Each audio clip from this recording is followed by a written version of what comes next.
it's kind of impossible to not be gifted a sub. Am I right? So if everybody in here that watches on a daily doesn't get, if we get to day 30, and y'all niggas don't be gifted a sub, that shit is crazy.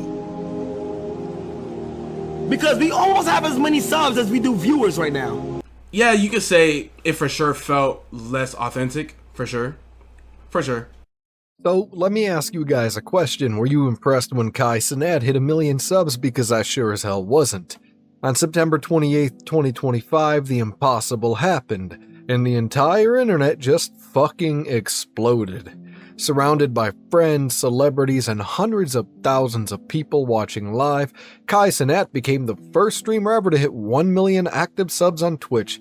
Headlines everywhere called the kid from the Bronx the undisputed king of streaming. Mafiathon 3 was this whole spectacle with appearances from Kim Kardashian, Snoop Dogg.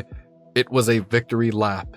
This is the man who broke every record in streaming history. But what if I told you, not that you already don't know, but the entire thing was built on a lie? This is the story of the 1 million sub scam nobody saw coming. Yeah, the official story is all about unprecedented community support, but when you actually look closer, when you follow the money, a different story starts to show up. One of corporate interests, manipulated numbers, and a system that might be gaming the very idea of what a fan is.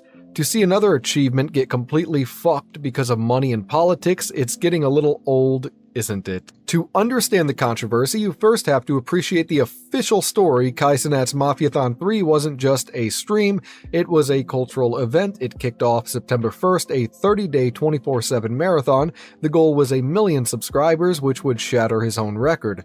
The production was immense, with a cinematic trailer featuring Michael B. Jordan and a parade of A-listers. It was a media spectacle, and on September 28th, he hit the number Twitch itself called it legendary.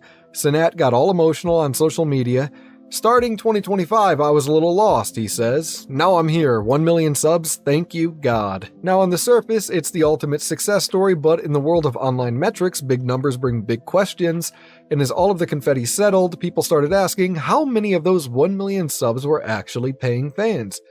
The answer to that pulls back the curtain on the whole damn economy of Twitch. Alright, to get to the bottom of this, you first need to understand how Twitch subs actually work. It's pretty simple. First, you have your standard paid subs. Second, there are Amazon Prime subs. And third, and this is the crucial piece of the puzzle, you have gifted subs. A gifted sub is exactly what it sounds like. One person or one company buys a sub and gifts it to some random user.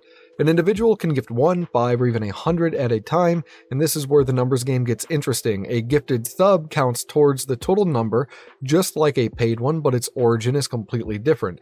It isn't a new fan joining the community, it can be one rich person or a corporation deciding to buy thousands of subscribers in an instant.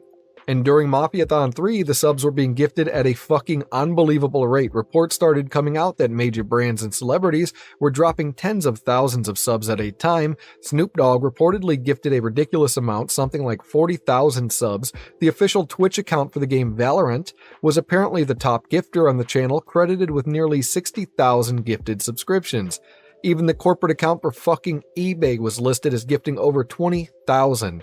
Just with those three, that's more than 10% of his entire million sub milestone. Now, that isn't to say that what they did was against the rules, because it wasn't, but it did fundamentally change the narrative from one of grassroots support to one of heavily funded top-down inflation. And how did they get away with it? They didn't have to hide it, it was all happening in plain sight, which, by the way, this all happened just a month after Twitch supposedly had a massive crackdown on viewbots.